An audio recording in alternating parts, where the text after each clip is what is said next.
Saudara-saudaraku yang kekasih dalam Tuhan Yesus Kristus, hari ini kita memasuki minggu kedua sesudah Paskah, yang di dalamnya kita akan merenungkan bagaimana Tuhan bekerja dengan cara yang ajaib saat membawa keluar bangsa Israel dari tanah perbudakan di Mesir.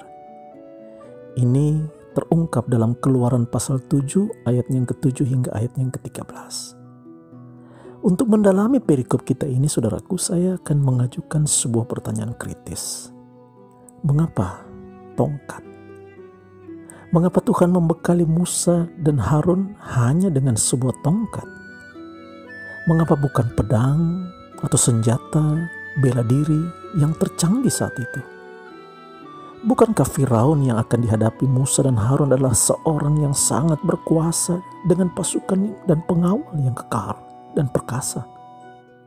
Dengan mudah ia dapat menghabisi Musa dan Harun. Jawabannya, saudaraku, yang pertama, mungkin karena Tuhan tahu Musa dan Harun sudah cukup tua. Ketika itu Musa sudah berumur 80 tahun dan Harun 83 tahun. Inilah pergumulan masa kini Musa dan Harun. Dalam usia yang sangat tua itu, tentu saja tongkat yang lebih pas untuk menunjang gerakan mereka saat berjalan. Jawaban kedua, saudaraku, ini berkaitan dengan pergumulan masa depan mereka.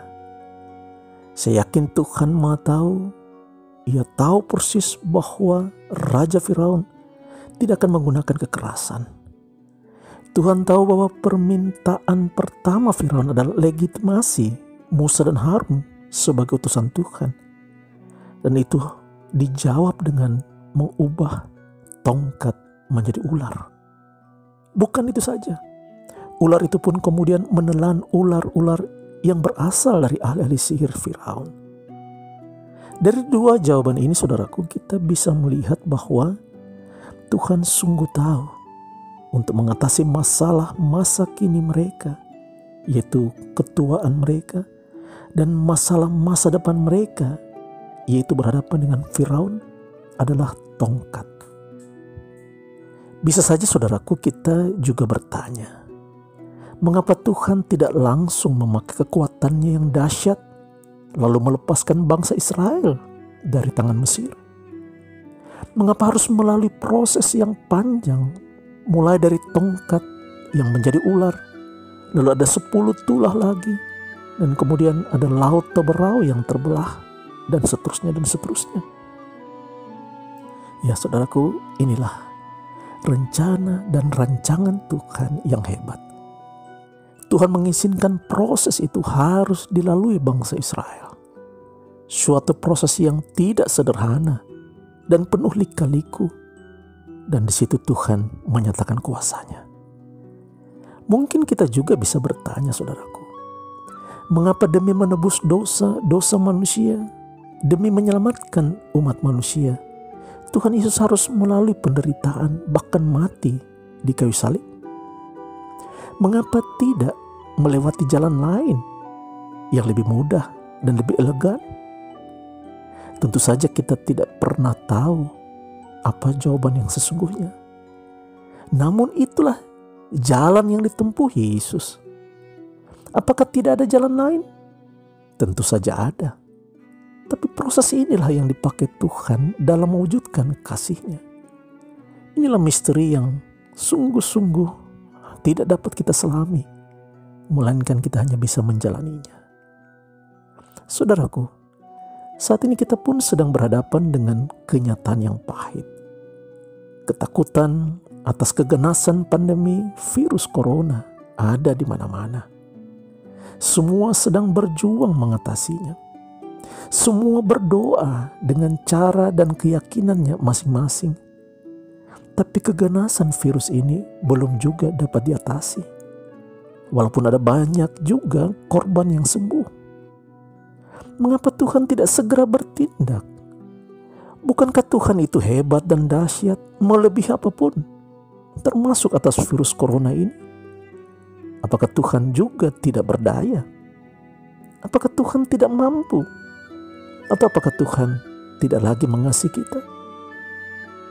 Saudara-saudaraku yang kekasih dalam Tuhan Yesus, ya disinilah dan inilah waktunya bagi kita untuk menggunakan iman percaya kita untuk terus menaruh keyakinan kita kepada Tuhan.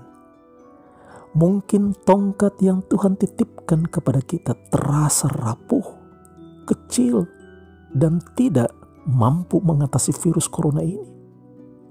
Tapi peganglah apa yang dikatakan Tuhan dalam ayat yang keempat.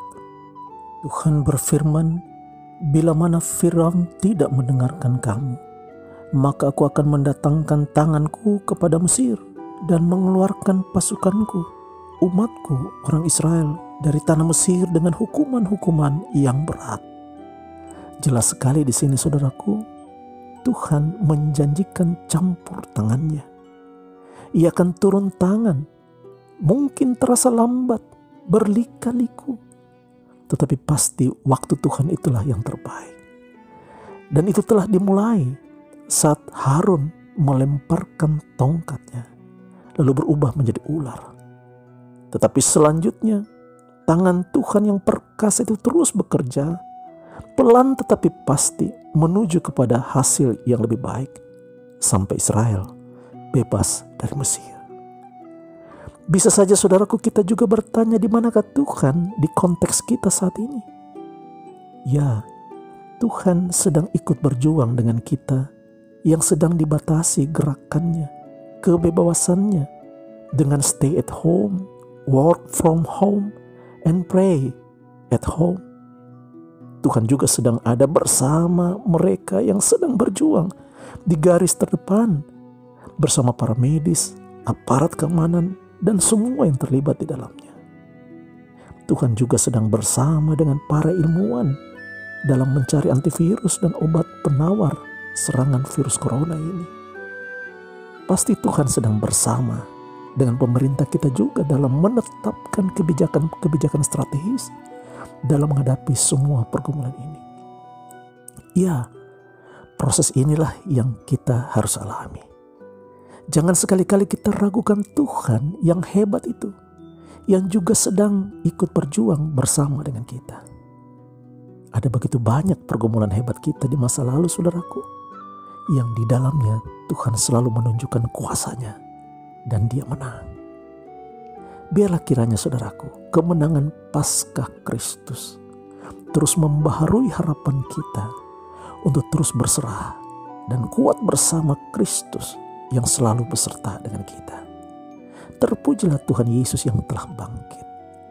Amin.